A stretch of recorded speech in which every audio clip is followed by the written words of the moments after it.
All right. Everybody, thanks so much for being here again. This is our January 13th study group on council terms, salaries, and voter engagement and participation, and also districting study group meeting. So today we have going just through our agenda point by point.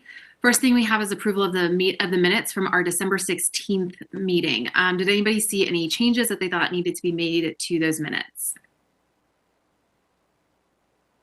All right, not hearing any changes. Do I have a motion to approve the minutes from December 16th? So moved. This is Eric. All right, I heard Eric making the motion. Do I have any seconds? I second, Diana. All right, thank you. Everybody in favor, say aye and raise your hand, something to acknowledge. Excellent. Aye. All right. Aye. Motion passes. Thank you, everybody. All right, so moving on to our first order of business, we have the overview, and I'm looking over my computer screen to actually see. There we go. The public comment review is the first thing we have on our agenda today for our business. So I believe, Ken, so that you have kind of an introduction to this particular topic so that we are all on the same page and the public understands what we're going to be talking about today.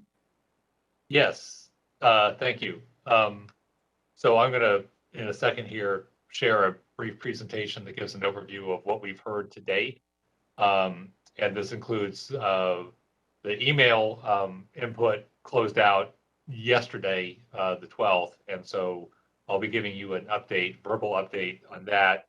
For those who may have gone to the board docs agenda earlier, there's also a summary of that, of the latest email input that we received with a memo that was uploaded as an additional item. Anyone who wants to go and look at that either now or later, it'll be available in board talks going forward. So let's see. Yes. You should all see a complete PowerPoint slide. Are we good? All right. So I'm going to start with a overview, and essentially there's been three venues for people to provide comment to the study group, and one is your meetings. And at your meetings in December on the 2nd and the 16th, you heard over the course of those meetings from 5 interest groups that had prepared, in some cases, their own analysis of the proposed maps, and also had some general comments about the process. And the groups you heard from were the North Carolina Counts Coalition, League of Women Voters, North Carolina Asian Americans Together, El Pueblo, and the Southern Coalition for Social Justice. And those who provided presentations to us, those presentations are included in your backup materials in the compilation of public input. The other live or interactive way that we could hear from the public was at listening sessions, and there have been 4 of them. And Taisha Hinton and the Office of Community Engagement with the city organized these, and they were an opportunity for the public to weigh in on both your earlier recommendations on council terms, compensation, and voter engagement, as well as the redistricting. And so we presented on both, and we received comments on both, and we did collect some forms where people filled out their list of pros and cons for the redistricting. Again, scans of those forms are included in the compilation of public input that's in your backup material. So the meetings were December 6th at Chavis Community Center, where we had 18 in attendance. December 8th at Laurel Hills Community Center, where we had 20 in attendance. December 15 at Green Road Community Center. That was an added meeting, actually in response to the comments that we got at the December 2nd study group meeting. We had 15 people out for that. January 5th was originally scheduled as an in-person meeting at the Abbots Creek Community Center. Due to the rapid uptick in COVID cases with the Omicron wave, that was switched to a Zoom meeting and had the largest attendance at 30. And then the bulk of your backup material was prepared this past Friday. So we included information from 7 emails that were received on or before January 7th. Since that time, 196 emails came in over the last few days. That was as a result of a coordinated email campaign, and we'll cover that content, but we have a summary of those emails included as a separate backup item that's in there. So going on to sort of the major themes that have emerged from the comment, and what we tried to do was put them into 3 categories. There were comments that related to the process, and I think the major ones were that we should provide transparent information. And as I go through these, I'll talk about how we feel the process has responded to this. Obviously, the city has put a lot of information out on the website. We also did host those interactive forums so that people attended were able to directly ask questions of the staff involved in this redistricting process. So we've tried to be very transparent in providing a lot of mapping detail and other information through the web and at these in-person meetings. Provide multiple venues for people to speak. Again, we've had the 3 venues that we spoke about, these meetings, the listening sessions, as well as email. Make materials accessible for those with low or no English proficiency. We did have Spanish language interpretation available at all of our community meetings. And then lastly, add a listening session at the Green Road Community Center, which we did do, that was held on December 15th. There was not very many comments on the criteria. There was one direct comment on the criteria, which was at your first meeting, an objection was raised to the idea that we should avoid putting 2 incumbents in the same district. We don't really have a response to this. The criteria are those that were adopted by council, and that was one of them. But we just wanted to make sure that you knew that that comment was registered. What was not said directly, but is implicit in a lot of the other comments we got, is that, you know, the minority or racial balance of the districts was not an explicit criteria. We drew the maps based on the 6 criteria and then looked at that after the fact to see if it had changed substantially, and did provide that information. But in order to address some of these comments, we would have had to have made racial demographics an explicit part of the criteria. Sorry, I think I missed a slide, sorry. And then the last thing is specific comments on the map. So a lot of people, and this is going to be registered in the email wave that came in over the last few days, all of the alternatives move at this particular precinct that's around the Green Road Community Center from District B to District A. That is a heavily minority district or precinct, and as a result, it's going from a precinct that is a minority majority district to District A, which is majority white. So a lot of commenters noted that particular move, both the interest groups that attended your meetings, as well as folks who emailed us. A second comment that was echoed by more than one person was the notion that there's still this floating out there, the recommendation for a 6th district. If there's a 6th district, that requires a complete redraw of the maps, basically starting from scratch. And if we're going to have to do that scenario 1 provides the least disruptive bridge to that larger scale redistricting, because it makes the fewest changes to the existing map. So a number of folks said, if we're going to have a 6th district, we like scenario 1 best, because it doesn't make very many changes. It seems like the easiest way forward. If we're just going to have to redo it anyway, why should we make a lot of changes now? And then next are some comments on the 3 maps that were made by a single commenter.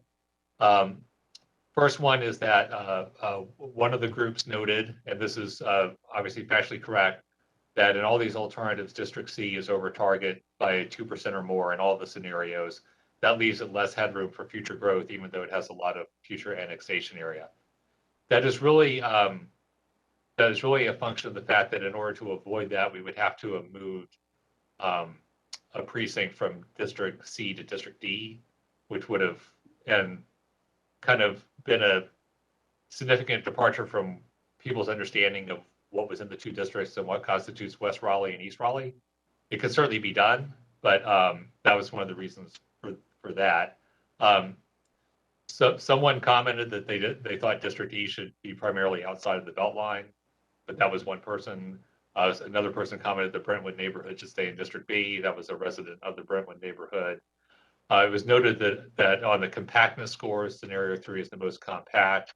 And then one commenter who I think put in the most detailed comments on the maps and also proposed an alternative approach felt that the District A should encompass more of our understanding of Midtown Raleigh. They would kind of include the area down Six Forks Road and the Wegmans area of so-called Midtown East, and better encompass the limits of the Midtown area plan. And if I might, Yes. just a question. The Brentwood neighborhood, is that also 01-46? Is that one of the same? It's south of that precinct, and that precinct is not moved in scenario 1, but it is moved in scenarios 2 and 3. Now, I'll briefly give an update on the emails that we received lately. So a local advocacy group sent out an email on Sunday to their mailing list soliciting email responses, and they had a clickable form that would basically generate a pre-written email that you could send. We got 196 emails that appear to be from that source. 178 of those were essentially just the pre-written text and nothing else. 18 included modified or original content.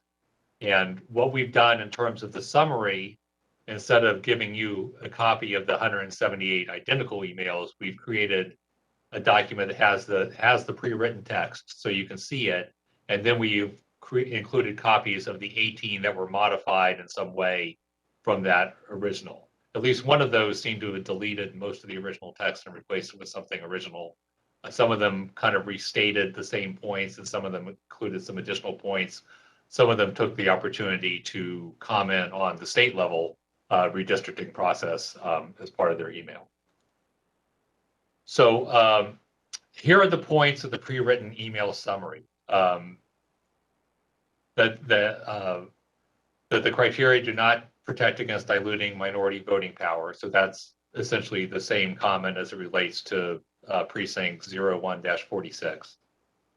The 3 options disproportionately redistrict communities of color. Now, I think the 3 options redistrict do more than that, but I think that's related to the first point they're trying to make. They note that none of the interest groups who spoke at the prior meetings endorse a specific option. I don't know if any of them had intended to do so, but it is true that they did not do so. The 3 options are not, they do note that the 3 options do not constitute race-based gerrymanders, but they feel that the new map should be drawn using an equity lens, and we would interpret that to mean that there's something about minority voting power in the criteria. I do want to, before I close out this, just refresh everyone's memory as to what the actual minority percentages are across the 3 scenarios. So currently, District B is 61.8% minority, and District C is 75.4% minority. In addition, it's 52.4% Black. It's the only district that has a majority Black population. In scenario 1, the percent minority population in District B goes down to 59.7%. It's unchanged in District C. In scenario 2, it goes down a little bit more to 56%. The percent minority in District C goes up a little bit, but the percent Black population goes down by 1.4 percentage points. Those numbers are the same for District C in scenario 3. In scenario 3, the District B percent minority population is slightly higher. So at this point, there are 2 majority minority districts in the current system. There are 2 in each of these scenarios. District B has a somewhat lower minority population in all 3 scenarios. So those are the numbers as it relates to that. And I just wanted to put this slide here in case we need to reference it again. With this, Hey, I'm going to stop sharing for this agenda item unless someone has a question that needs to be answered by showing a slide. I have a question, but I don't think I don't think you need the slide. Okay. So there's a suggestion in this group batch email, and I'm just going to put it out there. There's a suggestion that somehow there's an intent to water down, and I'm probably not using the right language, dilute minority representation. I can't, in those percentages, see how that is remotely possible. And I just, it's out here, it's going around. I'd like us to just address it since it's been raised, Yeah, and to follow up on that, Eric, so I have there are two things that are in my mind as I look at these objections and look at these maps. So the first issue I feel like we have is, right, just a math issue. We have two districts that are majority minority. They're also the two districts, right, that have the most room for growth, that need to have the most changes made to them in order to make room for that future growth going on. Because they're majority minority, that necessarily means that shifting population from districts B and C into their neighboring districts in order to make the math work, we are automatically going to be moving more minority members of our community. And I don't know if I don't see a way around that particular mathematical reality. But the second thing I'm wondering, and Ken, I don't know if you all have addressed this, or I know that you all looked into it, for the individuals that are sending in these emails asking that we essentially explicitly consider some sort of racial balancing test or factor, or essentially introduce a seventh factor to those six.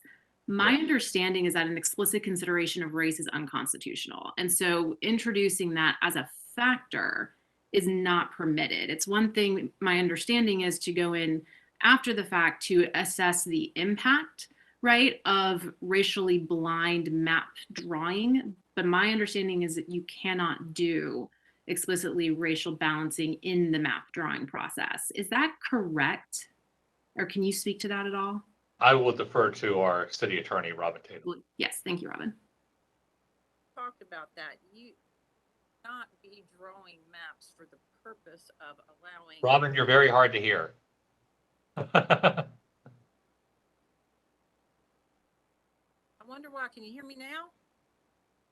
it's just it's kind of muffled. I don't know if there's something on your speaker, or you're not close enough to your speaker, or there's something on it. I don't know.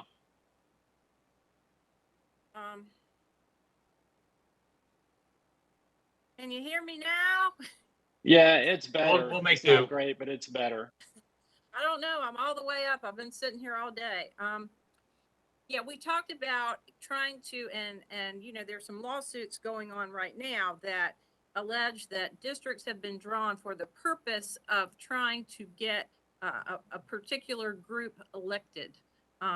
So drawing a map and saying we're doing this for the purpose of getting African-American candidate elected for that purpose only, then yes, that's not constitutional any more than if you would do it for any group, Republican, white, or whatever.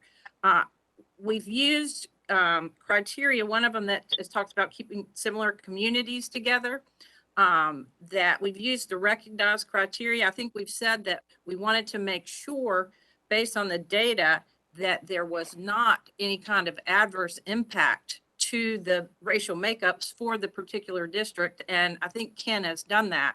While there is a decrease in the percentage of minorities in B, I haven't seen anything that said, because it remains majority minority, I haven't seen anything that would indicate from a factual evidentiary basis that is somehow decreasing the possibility of a minority candidate being elected from that district. I mean, what it says is there's less, people, but it doesn't mean just because you go from, 72% to 68%, that means automatically that you're disenfranchising the minority group, unless there was some evidence otherwise. I do know that the group that presented last time said that they had looked at that, and while the percentage did drop, that they didn't think that affected that. So I think that it would be problematic legally to say we're going to put race in here, we're going to draw these maps based on racial the race of the people who are in the district. And even, and I'm not a math person, but let's say that district, I mean, that precinct stayed where it was.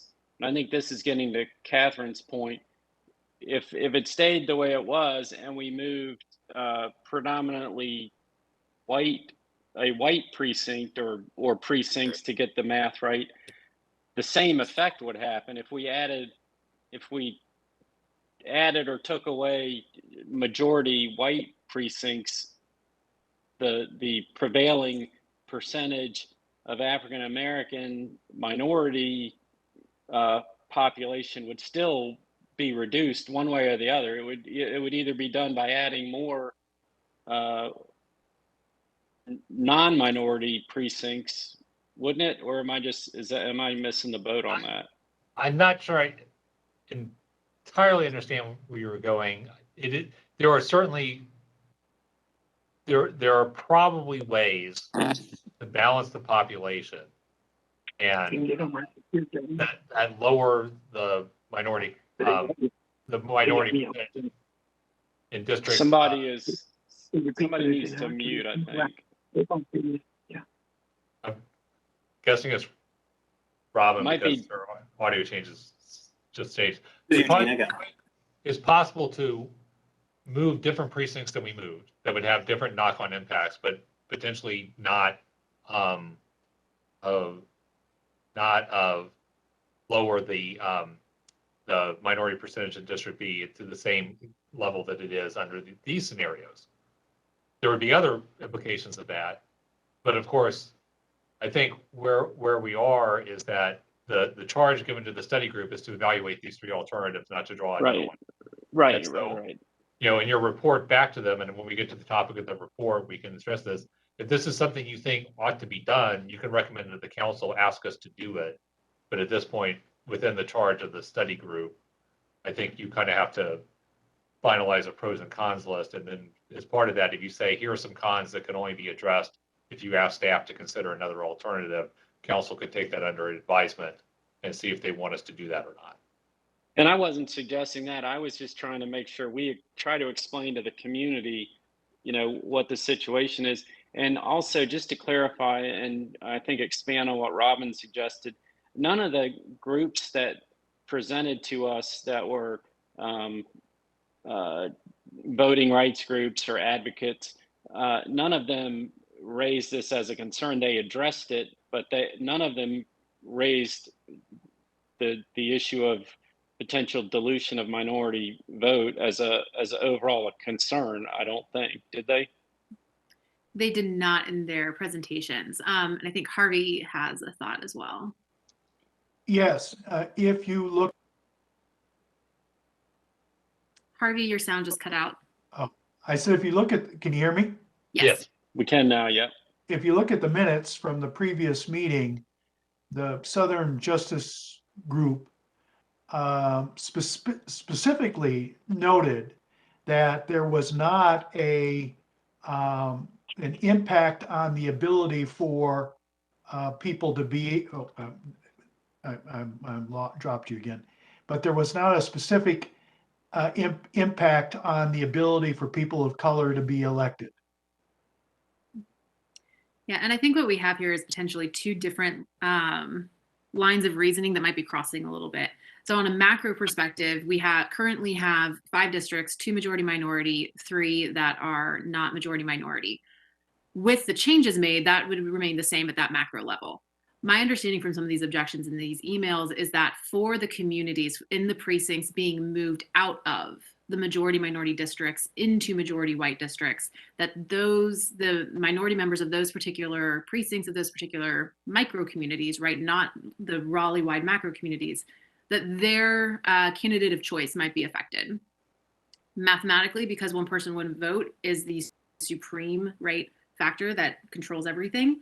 I don't know that there's a way around that, but I think that, Ken, to your point, this might be an overall comment that we offer to council as saying in our cover letter that this was a concern that was raised. Here's what might be able to be done with it if council wants to take further action. Here are the kind of countervailing pieces of advice and analysis we've gotten from the different groups saying that there does not appear to be a macro problem with how this is being done or with the impact on our communities, including our communities of color. But that there are still some community concerns for the individuals who might be moved. But yes, but in terms of the 3 maps themselves, it kind of is what it is at this point. Spot on. I think you have covered it to the point there. And the Southern Justice Coalition basically said we should look at, we should feather out the feedback system so we get the micro feedback, but the macro was fine. So sharing with the council that the macro is fine, but there is an aggrieved group that feels their micro interests are being affected is something for them to consider. So I think we got to be careful how we phrase that, because I don't think that the group that people are worried about, I don't think those are where these comments are coming from. Yeah, we'll represent the comments as. Okay, just to be blunt, Yes. I don't know that we heard from that precinct specifically how many of those folks actually commented versus a group outside of that are making comments on their behalf. I mean, that's the truth as far as I can tell. I just want to be clear about that when whatever we report to council. That's fair. All right. Does anybody have other thoughts about this general part of the feedback that we've gotten so far and kind of how it should be framed? This is Eugene Weeks. Yes, sir. Reference Eric comments just now. I'm going to disagree with that a little bit. I think some people within District C did make their opinions known. And I don't know how we can track that on the comments or what, because a whole lot of people had also contacted me. There might be something, I know the bottom line is that people are not looking for District C, the minority, majority rather, to be downsized or whatever it may be. So that is something we might need to just look at the comments, because he said he didn't think no one made any comments from District C. So I don't know if anybody on the panel can address that. I'm not looking for a number, but the comment that nobody from District C did not comment, I think that's false information. Hey, Councilor Weeks, I agree with you. Folks from District C did comment, but I don't know that from that particular precinct, the minority precinct, 4106, I think it was. I'm not sure that a lot of the folks that were in that precinct that were getting moved have commented. I agree with you that folks from District C certainly commented, so I don't disagree with that point. Oh, all right. Thank you. And I just wanted to point out, this precinct is going from B to A.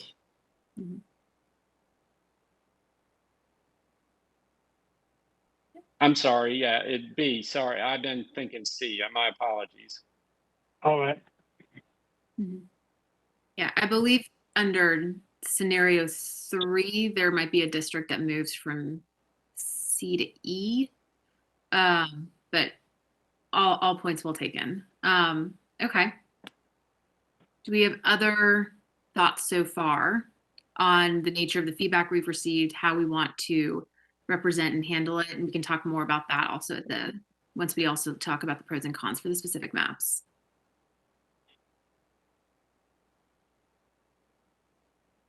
Okay, I'm ready to go on to the next phase of the presentation.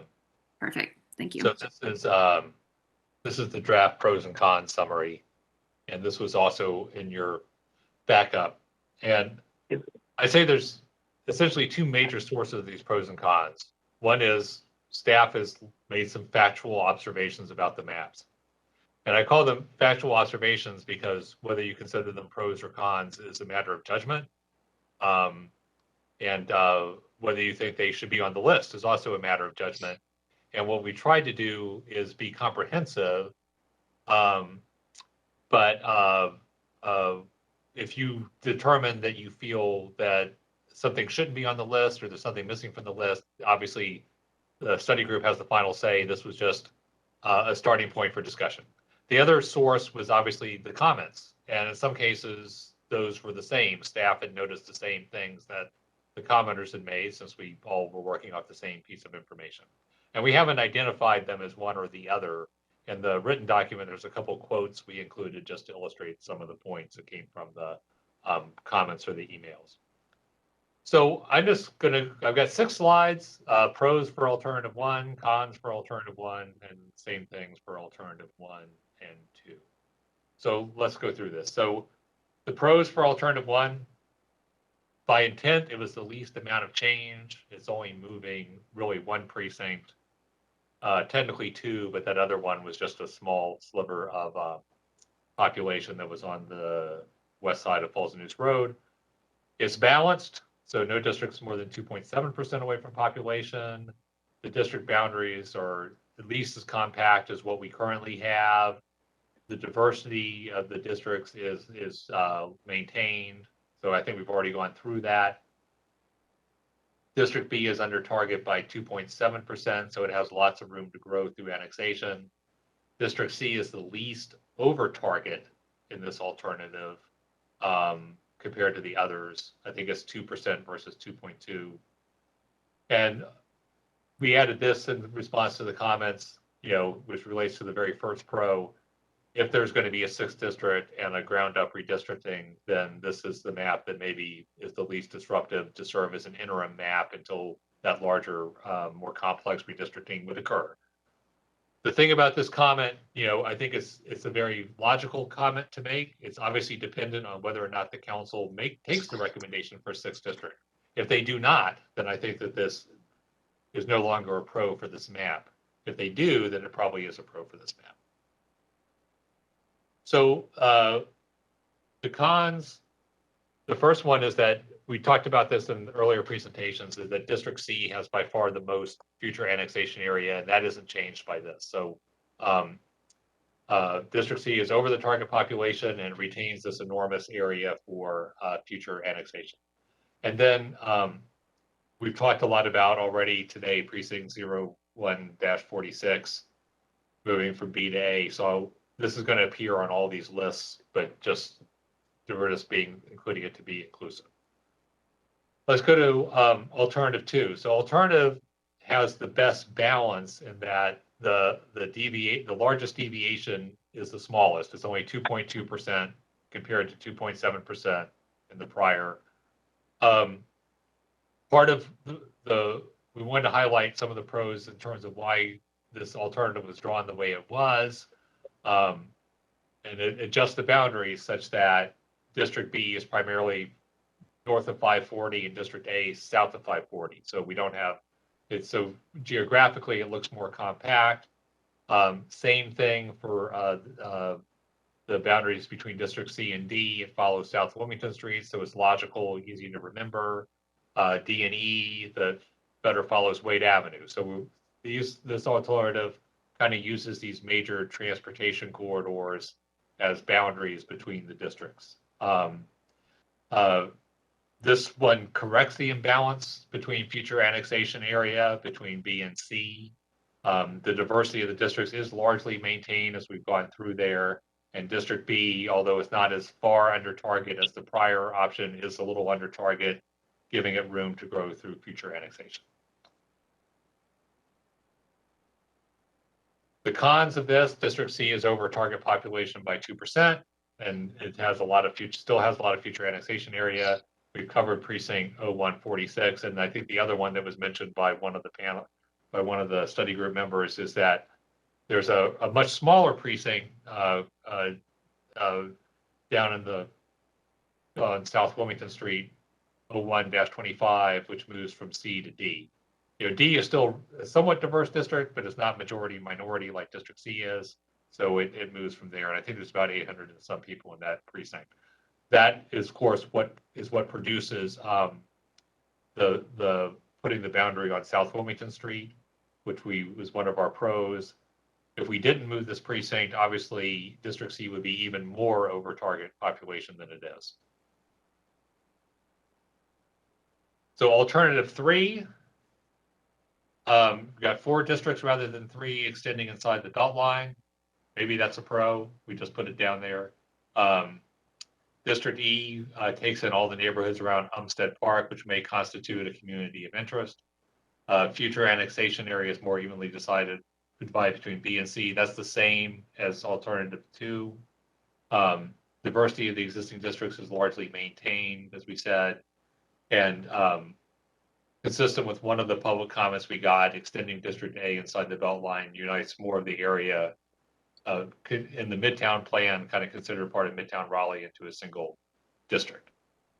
The cons are that District B is significantly over target population in this alternative. So both B and C, this kind of violates the whole idea of leaving more room for growth in those districts by having them both over target population.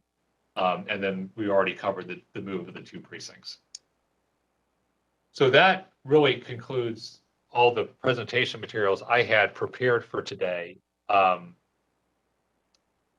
I'd be happy to take any questions or comments about that, or turn it over to you to talk about it.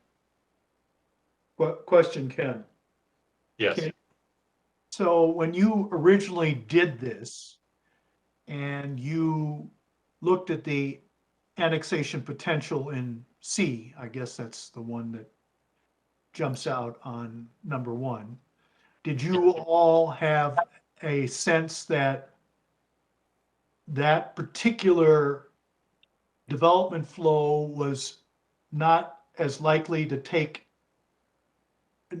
be as dynamic and vibrant perhaps as the other options at your availability, and that led you into any kind of decision making? Not really. I think, obviously it's hard to make predictions, especially about the future, but we can go off on kind of what we're seeing. And I would say that the northeastern annexation area has historically been more active than the southeast annexation area, but we see signs of that changing. The large Old Town development, which had been stalled for a very long time, is now back in circulation. And the other thing that's happening out in that area is some of the utility projects that are going in to serve the merger communities are putting utilities in the southeastern annexation area that we think have a higher likelihood to attract development. So I would say, based on what we're seeing in things that are precursors to development, such as rezoning and annexation petitions, we're seeing them in both Northeast and Southeast. I think I'll be frank about Southeast, which is that if we want to leave more room for growth in District C, then District D is going to have to grow from west to east. And it's going to have to take in areas that hurt. Well, the only way to do that is to move a precinct from C to D. And that means that D kind of goes to where what has historically been considered part of East Raleigh, which can be done. But it was enough of a deviation from past districting maps that staff wasn't comfortable putting it in these initial alternatives. Also to that point, where is downtown South fit on the map? Downtown South, I believe, is primarily in District D. Thank you. Can you double check that for me, Ray? Hey, Ken, what about the criteria? Was the criteria that you all used this time, was it the same or similar to what was used in 2010? It was the process this time has been nothing like the process in 2010. Okay. But some of the criteria were the same. We didn't put 2 incumbents in the same district. We looked for boundaries that were compact and logical, and we also were cognizant of deviations. If I could characterize the major difference is that the alternatives that were drawn up in 2010 were more deferential to the desires of individual council members than this time around. Okay. Just to confirm real quick that downtown South is entirely in D. Indeed, thank you. Ken, I had another question. One of the concerns raised about process was the fact that we were trying to protect existing counselors. Within the context of any of these three scenarios, were any of the counselors at risk of being included? Well, I mean, they weren't at risk because we never considered a scenario that put two sitting council members in the same district. I mean, I don't know how else to answer the question. My point was, did it make a difference in your thinking, or was the basis for which you were driving this picture of managing growth and having the right, it really was an irrelevant consideration? It was not a major consideration, and I'm not sure we would have drawn anything radically differently had the home addresses of the folk. I mean, it would depend, but I can say that we used to have an issue in that the District A council member lived inside the Beltline. This was an issue in 2010. We no longer. It was given where the current addresses are. I don't think it was a major constraint on how these districts were drawn. I'll put it that way. Thank you. I'm sorry, it was a District B council member back in the day who used to live inside the Beltline. I think that was resolved. It's been obviously 11 years since we did that.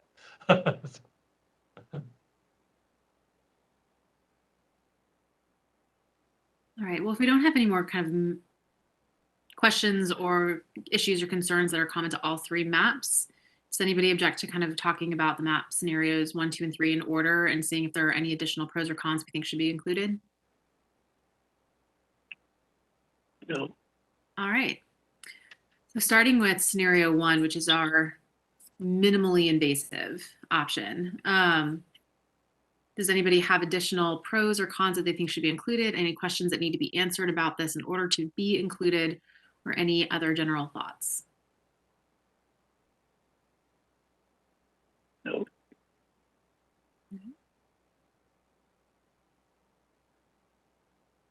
Okay. Thinking about alternative 2, same set of questions.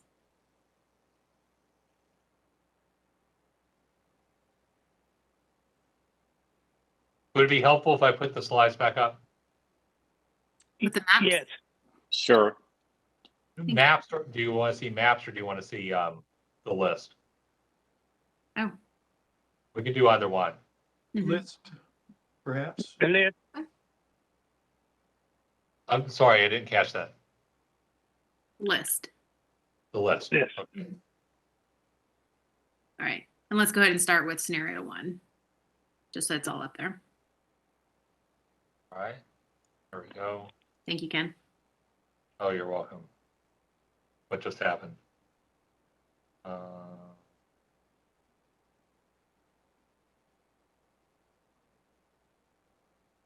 Let me put this back in. Sorry. Technical snafu. Let's see if we can get this working again. No. Sorry, just give me 1 second.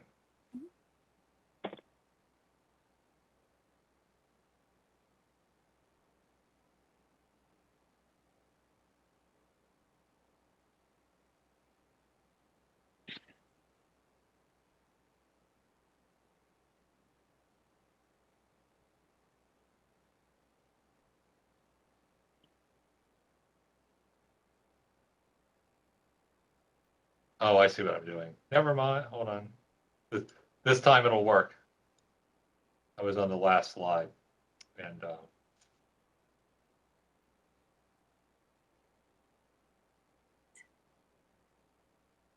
okay, are you seeing the alternative 1 pros list now?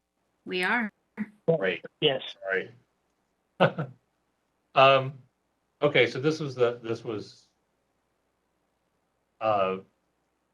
I think we kind of covered it, but just want to make sure there's no specific comments on any of this. Mm-hmm. And I didn't have any additional pros to add here. Anybody else? Or one of these that you think is not actually a pro that should be removed? All right. Let's look at the cons for alternative 1.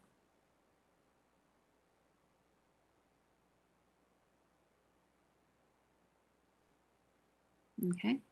Doesn't sound like we have any additions or subtractions here. Okay. Alternative 2.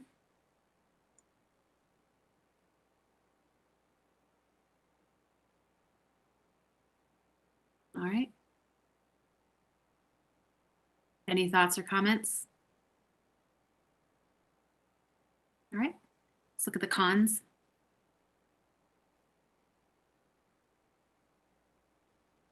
One of the things that I am wondering, the comment that we have, which is a little bit common to all 3 of them, about District C not being over target population, even while it retains significant future annexation area. One of the ways that I think we might rephrase that in order to kind of emphasize what the reason that's significant, right, is because we run the risk under those scenarios of District C growing in such a way that it becomes disproportionately underrepresented from a mathematical perspective on council, right? That its population grows so much that its members, the members of its district, essentially have a smaller overall percentage of council representation. And then we're talking about small percentages and fractions, but it is still the risk that we're running here. And that's a tricky, I think, concern to have, because we are essentially trying to best balance out the concern over 1 person, 1 vote representation right at this moment, in addition to all these other factors, while also predicting out for the future residents and the future community of Districts C and District B, to make sure that they also have their proper apportionment, right, of representation. And so I'm wondering if we can revise this a little bit to state that that's the risk we're concerned about with this over target population issue. I think But that's. But can I add to that? Because Uh-huh. maybe and this could be just me not being familiar with this stuff, but, you know, on the other hand, annexation was a huge driver of our growth in the past. And, but now we're seeing lots of zoning cases, rezoning cases that are, you know, particularly downtown and midtown, that are asking for, you know, significant height additions for typically multifamily. So it seems to me that the difference, particularly from 90 to 2000, I think there were huge annexations, like for Wakefield, because I represented them in that area. And, you know, now some of these annexation areas are going to be mostly single family, out in the eastern part. And the growth in downtown and midtown is going to be vertical. And so it seems to me that that risk is somewhat reduced, because we're going to have population going vertical potentially more quickly than we are horizontal in those eastern parts of the city. Does that, am I making any sense? Is that a potential consideration? It is. I mean, I think you're correct. Whereas for much of Raleigh's history, growth and annexation were synonymous. That is less true today. You know, even though District A was under population, it includes North Hills, and it still saw significant growth. It just didn't grow as fast as some of these other areas, and it grew almost exclusively through redevelopment, not through annexation. So I think you're correct. We still see, just for the sheer amount of land area that's available, a lot of potential in B and C that's not present in District D. However, downtown South really gets cooking. That'll add a lot of population to District D. And so we are in a little bit of a guessing game. It's a risk, but it's not a certainty, because there's a lot unknown about what the future growth is. But yes, we expect to see growth in all districts, even those that don't have a lot of annexation. We just feel like District C has both growth through redevelopment and annexation on the table. So, but you know, I can't put specific numbers to it at this point. I just don't want to, I don't want us to, I don't disagree with the point, but I do think we are in a different a different growth pattern than we have been in years past. And I think it's going to accelerate. I mean, right now, North Hills, they're planning, they've started building a couple of 20-story buildings. We've got the development proposed along St. Albans from, I forgot, at Wake Forest, I forgot the name of that development group. So I just don't want us to overemphasize, as I think we are becoming a more urbanized city, and I do think that it's going to reduce the impacts of some of the horizontal expansion. So I don't know how to include that. We've never seen this kind of vertical growth in the city that we're seeing now, and I think we're going to slow down on the horizontal growth. I don't know if that makes sense, or I know that's not the right terms, but anyway, I just put that out there. Okay. This is Weeks. I just want to say I wholeheartedly agree with Catherine's comments that she made on alternative thing. So I'm with her 100% on the comments that she made, that something might need to be done when we're talking about the target population. The wording of that particular part, I agree that we need to kind of look into that Okay. and see if we're offending someone or not. That is my point. Thank you, Councilman Weeks. Harvey, did you have a thought as well? But I saw your hand. Yeah, short answer is I had a thought and then it's escaped me. As I've been trying to filter through this. So what I'm hearing here is that the risk potentially of the target population of 2.0 on District C viewed as a con may be mitigated by the fact that we may have more vertical development throughout the area. And then what I'm hearing from Mr. Weeks is some enthusiasm for your concern about that as a con. And I'm just trying to get a feel for what's the source of that concern? Because 2% doesn't seem to me to be a big issue, and over a 10-year period of time, assuming we go with something other than 1 and then change it, that there's enough room there to get to given all the things that Eric was talking about, it'll take care of itself. Mm-hmm. So here's the source of my thought process on this. And if Councilman Weeks has his own, he can certainly share them. So from my perspective, one of the problems that one of the existing realities we are correcting for in this redistricting cycle, right, is the numerical imbalance amongst the districts right now. The extent to which we can accurately predict where growth will happen amongst our 5 districts over the course of the next 10 years, who knows, right? All of this is a guessing game. There are so many different factors that could impact the continued rate of expansion, the areas of expansion, and what density is going to look like in 10 years. And so I think, Eric, your point is very well made that growth might look different for Raleigh in the next 10 years than it has for the past 20. I think that's absolutely fair. Whether or not we are giving each district kind of maximal wiggle room in having space for that growth without having a perception that some districts are not, that their growth is not being respected in the same way, that they don't have the same room to grow while still maintaining their proportional representation is part of my concern. And so that's what, and part of it is just understanding that for a lot of folks who, for members of the public who look at this and they see something as a con of over the target population, that just might not make a lot of sense to them. So I was just kind of thinking of ways that we could also express this in more publicly understandable terms, right? Let's make the impact actually clear. It's a risk we're running. It's a risk we run in all numerical guessing games when it comes to redistricting. But the reality is that some of the districts have more padding for growth under the plans than District C does. Well, and I'll certainly defer to you. You have more knowledge and expertise in the area than I do. So I'm not trying to argue with you, or the point. So I certainly I will defer to you all on how to word it and understand and respect that view because I don't know enough about it. So Yeah, and I think the takeaway is it's more of a framing issue potentially for the cover letter and for some of the linguistic changes in just how we present that particular bullet point. Right. Just make sure it's clear. Okay, I think we have good guidance on that topic. Okay. All right, any other thoughts on any of the other bullet points for the alternative to cons?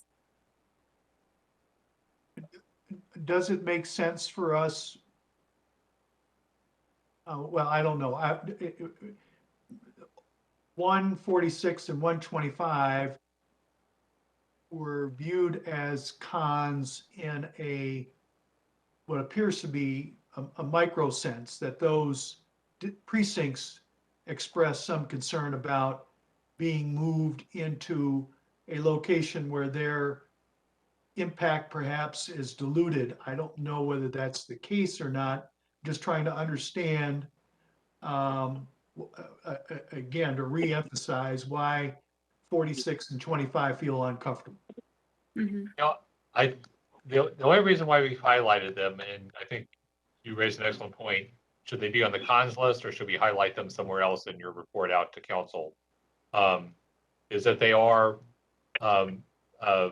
precincts with a very large minority percentage that are being moved from a majority minority district to one that is not. And again, there are other precincts which are also majority minority that are housed within districts D and A, right? These are not the only ones, but these are the ones that are changing from the current map. Is this a con or is it simply a fact to be noted? It's something we would defer to the study group.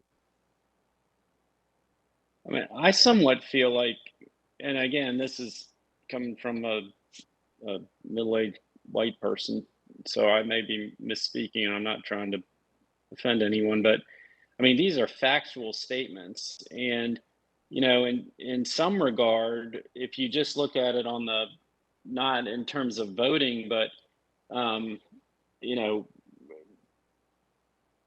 bringing districts into a more balanced posture could be argued that it's a positive, but I mean, I don't know. I could see this just being placed as a fact somewhere, but I am also not going to.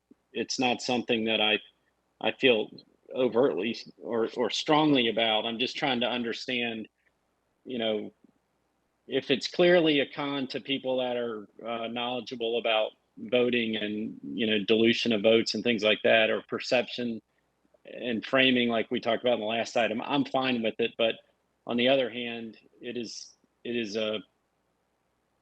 an objectively factual statement to a certain extent.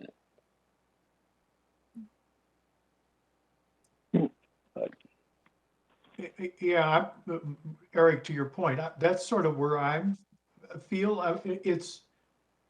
It's a fact. I don't know whether it's a con within the context of our assignment, but again, I'm not looking at it in the same way. From a micro perspective, I'm looking at it from a macro perspective, and to some extent, I think that's our objective. But I'm open to the chair's thinking.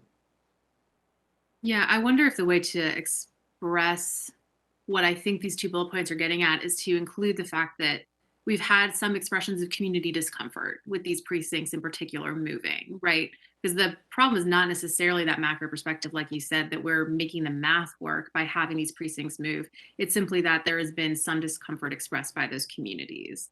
Would that kind of bring it more in line with that subjective perspective that we're representing for you guys? Does that make sense, or should we continue talking about maybe framing it somewhere else?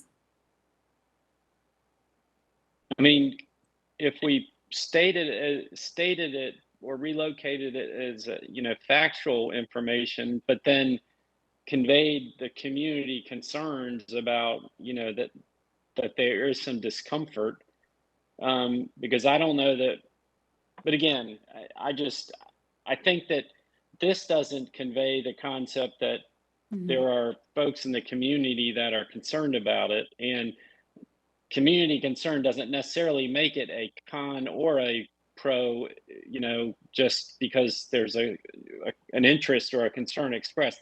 Again, I run the risk. I am not minimizing the folks that are concerned about it, and I'm not saying those aren't justified. I just want to be clear about that.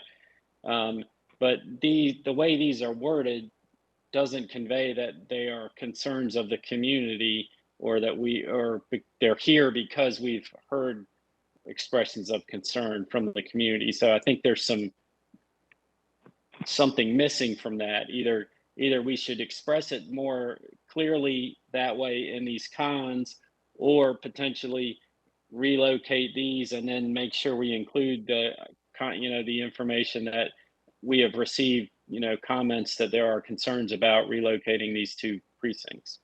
I don't know.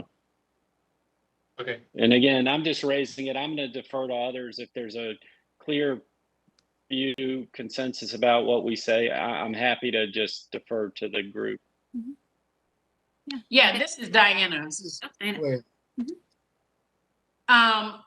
I hear, I'm listening to what everyone is saying, and I think it is important to understand why people feel like this could be done on purpose to divide the Black community, make it less Black voters in these districts, is because of what we're literally seeing in front of our eyes, and that is the gentrification. Southeast Raleigh District C has changed dramatically. A lot of the Black community has been pushed out. So I can't see how the numbers are still the same when we have lost a lot of the Black community. They have been pushed out into the urban communities. So I'm kind of with Dr.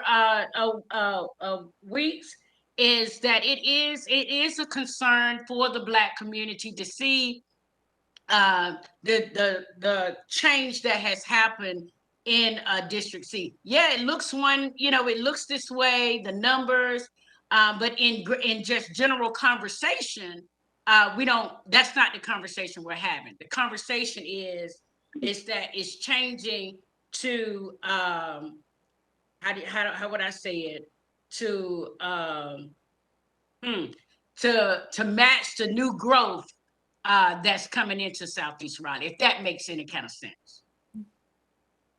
Right, and this is Justin Sutton, and just to kind of add an additional point to what Diana just presented, I think there needs to be more of an in-depth analysis of how property is evaluated and the valuation of property through redistricting these redistricting efforts. Because ultimately, when you take a majority group and redraw those lines, those property taxes are going to increase tremendously, and you're going to see additional growth, but you're also going to see like I said, ballooning of taxes, and it's going to create a gigantic problem or issue, for these minority groups. And I think that's more of the concern. And also you look at the allocation or the reallocation of resources amongst these groups too. So I think,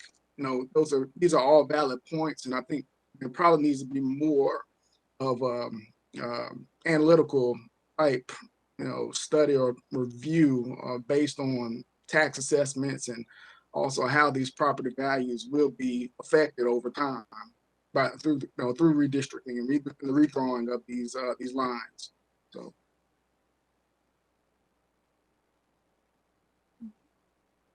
Thank you, Justin, Diana. And just for my own understanding, because I am woefully ignorant of municipal property tax issues, do district lines within Raleigh affect property taxes? I just honestly don't know this. I don't believe so, but clearly, as yeah, future growth and tax-based changes, that certainly will. Al brought up, there's been a lot of escalation of property values in Southeast Raleigh, specifically all over the city, but I think the most dramatic and shocking changes have occurred in Southeast Raleigh. And so for long-time homeowners, their asset has gotten more valuable, but their tax bill has also gotten higher, in some cases doubled or more. And so that is a very real thing that's going on. I don't think you'll see a difference across district lines, but again, we're looking at people, communities of interest, and trying to keep them in a district so that they can vote together and have a representative on the council who represents their specific issues. And certainly an issue that's happening in Southeast Raleigh right now is you're going from a situation where historically the property values have been artificially low. They've been repressed, if you will, to the fact that they're now skyrocketing. And so that I think is worth considering under the communities of interest criteria. Okay. Just, I want to follow up on that a little bit. Justin, is there some thinking here that the concentration of voters and tax revenues winds up being reflected in how City Hall distributes resources, and there's a concern that some of this might change the balance of discussion on the allocation of scarce resources I believe to so, the yes, budget? you're correct, yes. So, I mean, this feels to me like analysis and general feedback to be provided to council, as opposed to and maybe maybe it is a con, but there's some reference to the fact why it's a con as opposed to just a flat statement. Because some of this feels like perception and concerns about perception than what the reality is, or requires more analysis to determine whether it's really happening, or there's a real risk, or there's no risk. And I think on the point that Diana made, I think that in scenario two, or the alternative two cons, I think is alternative two the only one that moves precinct 125? No, alternative. Is that also 3? Yeah.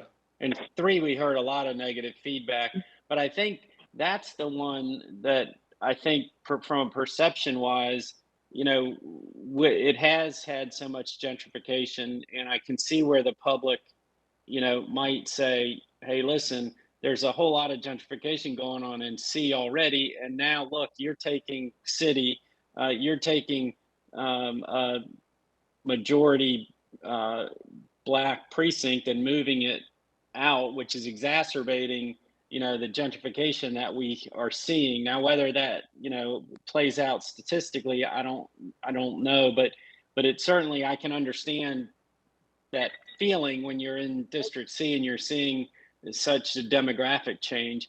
I don't think that seems as I'm more, you know, with District B, I don't think that feeling of gentrification is happening as much in that part of in District B. But I could be misspeaking on that, but my sense is that feeling of gentrification that I hear from the community is much more in District C than in District B. And so I can see where that, and Diana, am I kind of understanding your point that B, I mean, for folks in C where you see this change already, and then you see the city council potentially with this scenario saying, hey, we're going to even remove some more black folks from that district. People could say that as, hey, you're really trying to disperse the black vote in District C. And I'm not saying that's the intention, but I can see where that perception could be stronger there. Yeah, you're right. Okay, I'm gonna show something real quick. just so we get an idea of what district or what precinct 0125 consists of.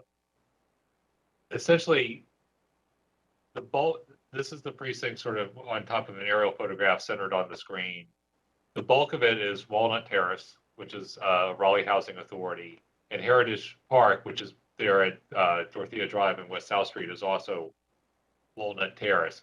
It includes a little bit of residential between West South and Lenore, and it includes a couple large development sites that are likely to become. But also includes the Jamaica Drive Gateway affordable housing, which is a tax credit housing project. So the bulk of the vast majority of the housing in this precinct is not subject to gentrification because it is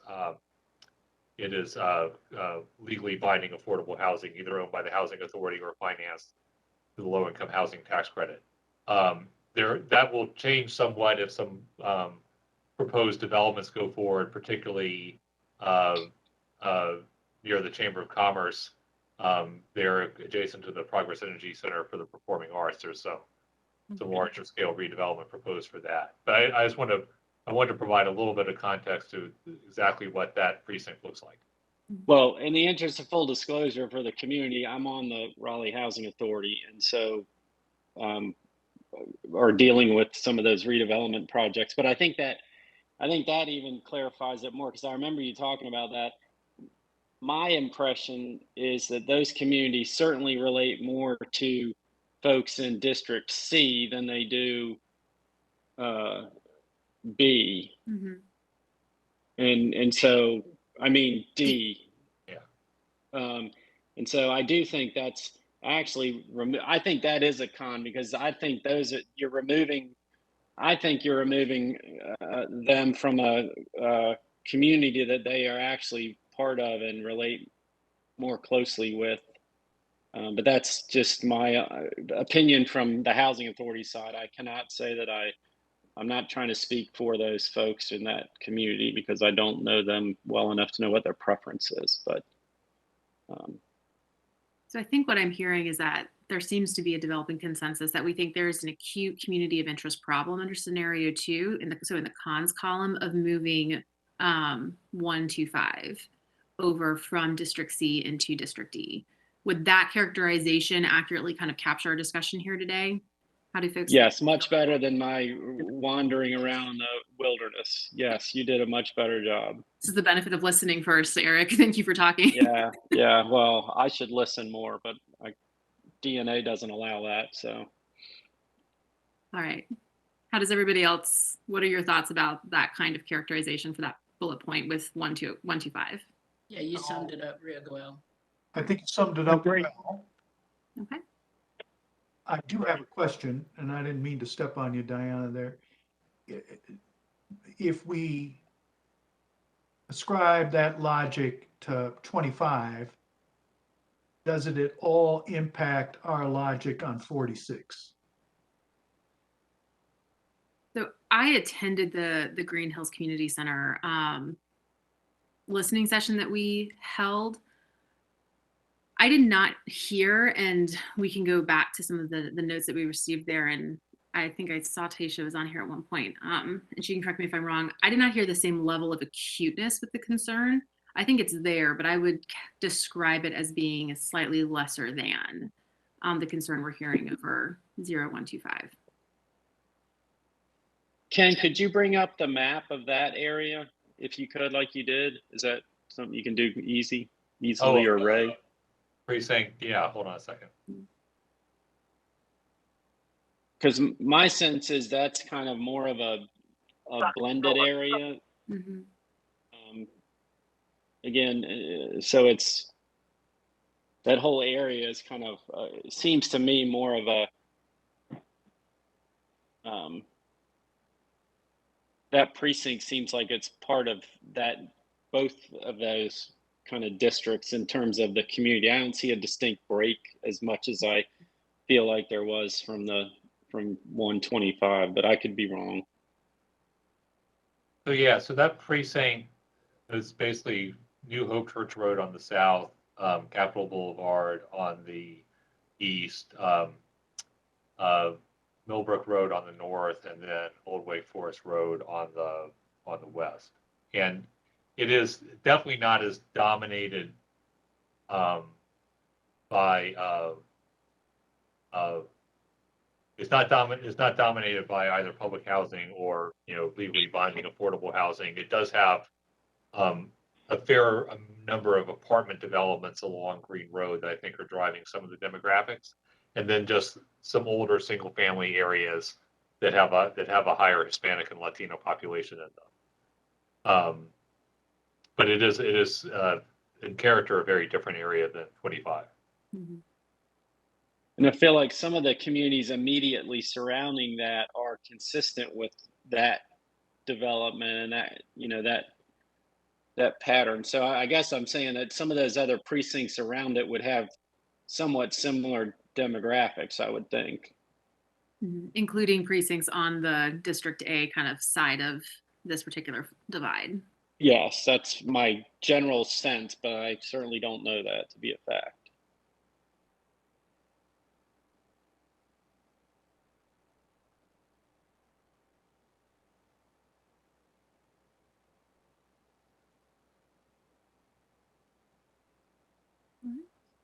Yeah. So I guess if we can just fine grain that a little bit, as Catherine suggested, and the wording potentially would be helpful, I think. Mhm. I think that sounds right for me. Any other thoughts in how we kind of present the concerns over 146 as opposed to 125? Does everybody agree that there is a less acute community of interest concern with 46? All right, I'm seeing nods. We're going to take that as a yes because virtual meetings. Yes. Okay. All right, so I think we've run through now alternative 2. Do we have any other thoughts on alternative 2 before we move on? Okay. Ken, would you mind putting the pros list up for scenario 3?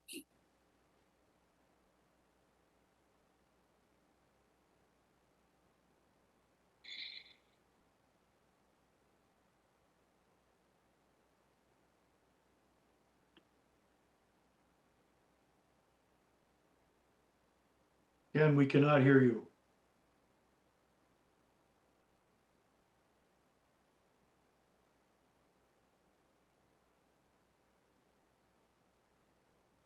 Oh, sorry. I said I'm going to do what I should have done to begin with, which is actually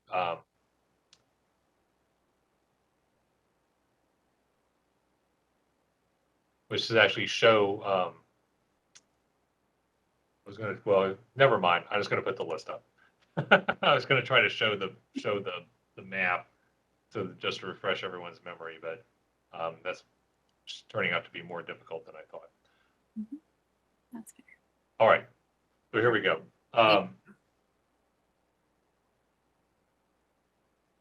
So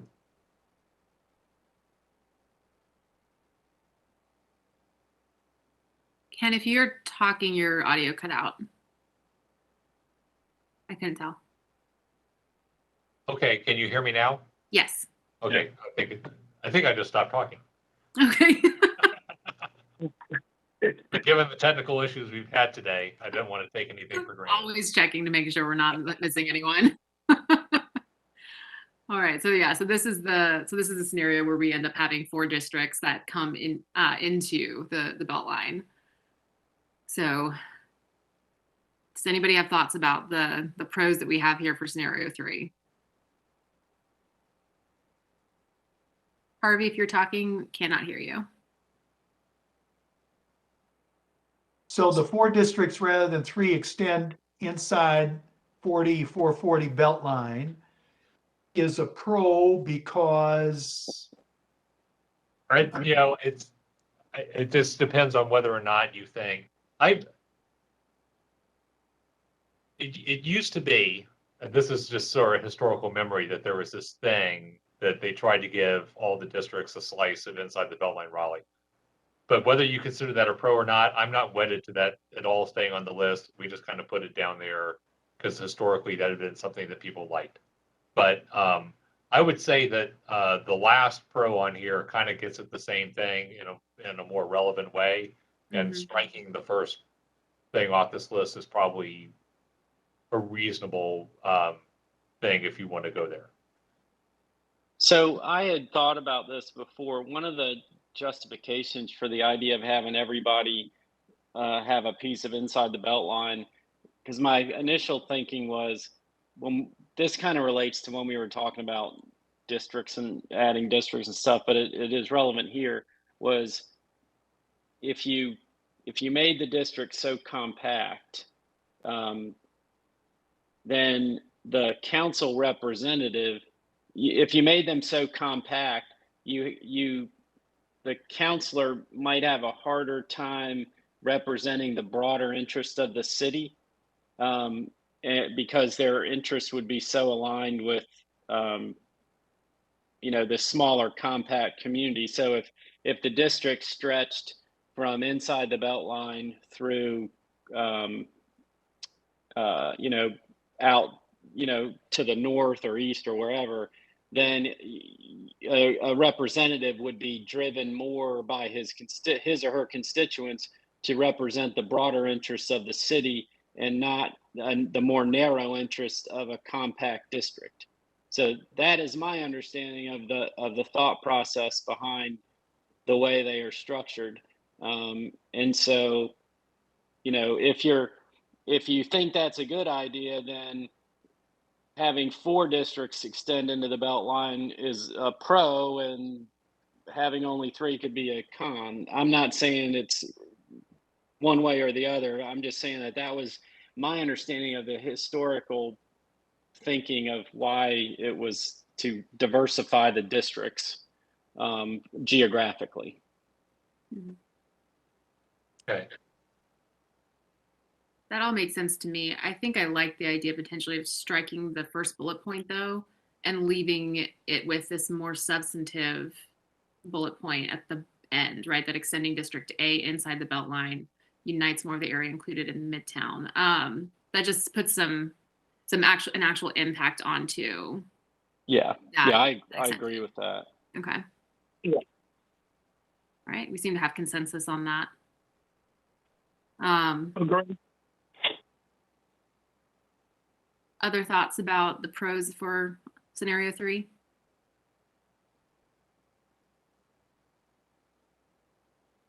All right, I'm not hearing any.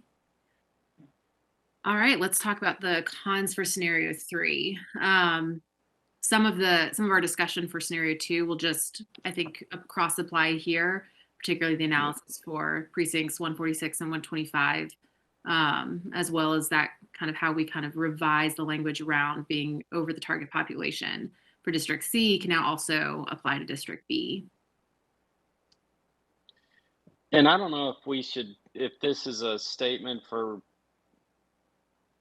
the cons or just a factual statement, but I think that the interest groups, for lack of a better term, that commented, and I think generally the consensus of the public comments that I heard was this was the least desired scenario of all of them. And I don't know I don't remember seeing that kind of, if we think that's accurate, we might want to share that somewhere in the analysis. Maybe not in the cons necessarily, but I don't know that we captured that if we did, if other people feel that was generally the sense of the comments.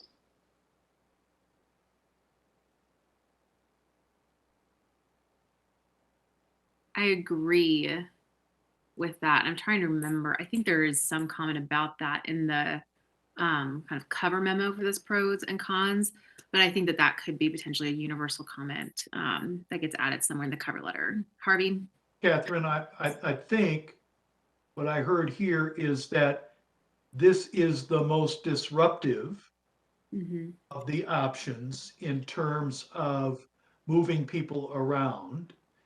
And maybe that would be a con that could be included with these, but and perhaps in just sort of the general overview. But anyway, I heard that as a con. Too Mhm. many people getting moved around.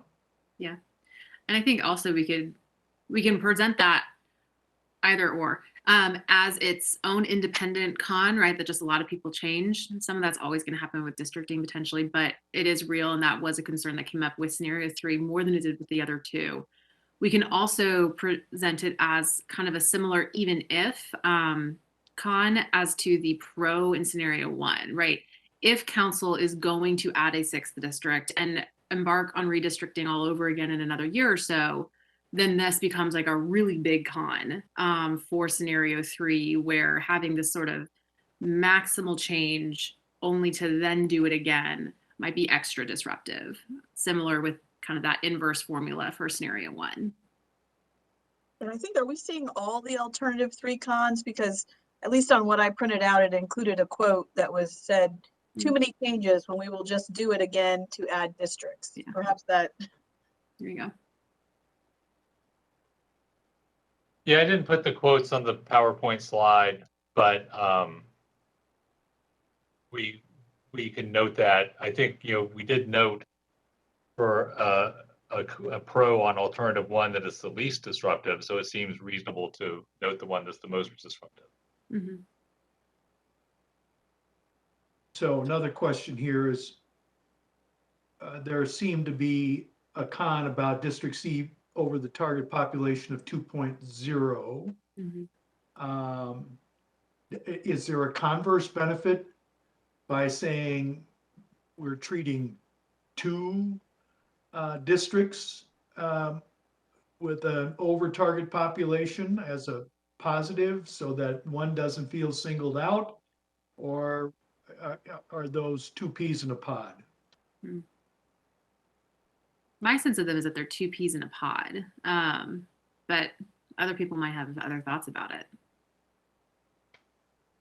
I'm open to any thoughts.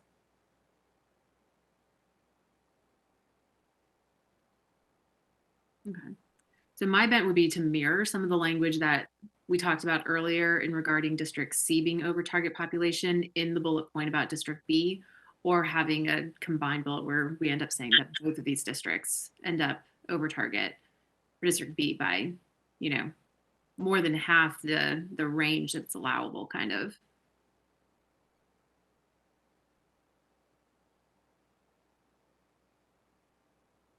All right. Other thoughts or comments about the cons for our third scenario?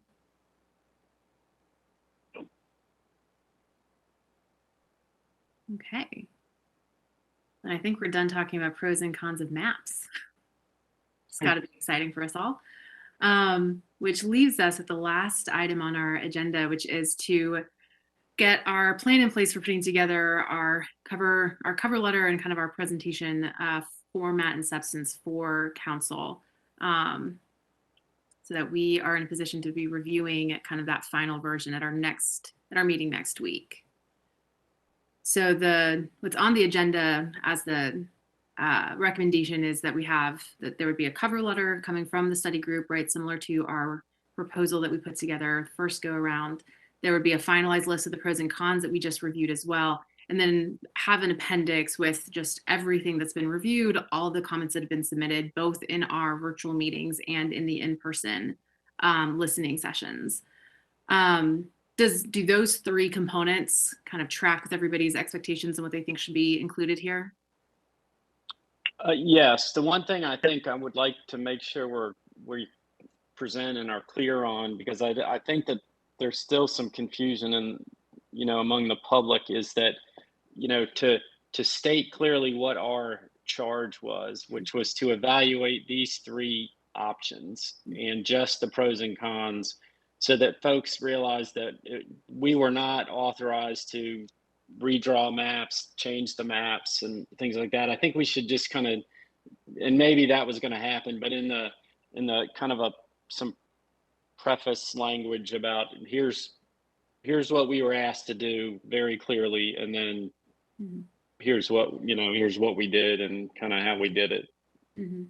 Yeah, you are perfectly forecasting what I think should be the substance of that cover letter. That's right. Okay. Okay. All right, but in terms of those three so those three items, I assume everybody's okay with. So for the cover letter itself, I think, Eric, you're exactly right. We want to be very clear about what the charge to our group was, so that we clearly define that these were the parameters of what we were asked to consider. These were the parameters of what we were asked, of what we were able to invite other people, right, to contribute. In the same way that the cover memo that was prepared for the pros and cons list today, I liked the organization of kind of recapping the public process, giving us a summary, right, of what those public comments were, any kind of macro perspectives there, and we can note if any of them are kind of outside the scope, right, of what we were actually considering. Because I do think it's important that we properly memorialize for council what citizens were raising. I mean, people all over Raleigh kind of took their time to show up at these meetings and give us their thoughts, and I want to make sure we respect that. And so have that kind of a perspective, and then do an introduction to what the pros and cons kind of are. And then we've mentioned a few times if there's anything that we think council might want to invite staff to look into further, council itself might want to explore, right, based on some of the feedback, that's fine. But that our feedback really is limited to those pros and cons. Okay. Yeah, so maybe we have a distinct section that says, other considerations, or, that really stands out. So to get to Catherine's point, so the public knows that we heard them. We couldn't necessarily address what we heard in certain, depending on those, but we heard them and we're highlighting them, and then even maybe if there's a collection of input that we have that we could even point council to where it is in the appendix, potentially, if it's identifiable enough, so they're not just taking our word for it. Because what I found too in the unfortunate world we live in, I always like to tie our characterization of something as much as we can, tie it back to discrete input from the public. So there's just a environment out there of distrust. And so, rather than having people just take our word for it in a conclusory statement somewhere, if it's possible in certain places where appropriate, to really tie back to either one of the organizations, that presented to us, or a discrete comment from several members of the public, so they know that we are not just mischaracterizing what people have said, that we are trying our best to accurately reflect what people have said. And if they don't take our word for it, let's make it easy for them to see where we did hear the input, so they can judge for themselves whether we're characterizing it accurately or not. That's a good idea. All right, other thoughts about what substantively should go into this cover letter? Anything that you think does or doesn't belong in there? Thoughts?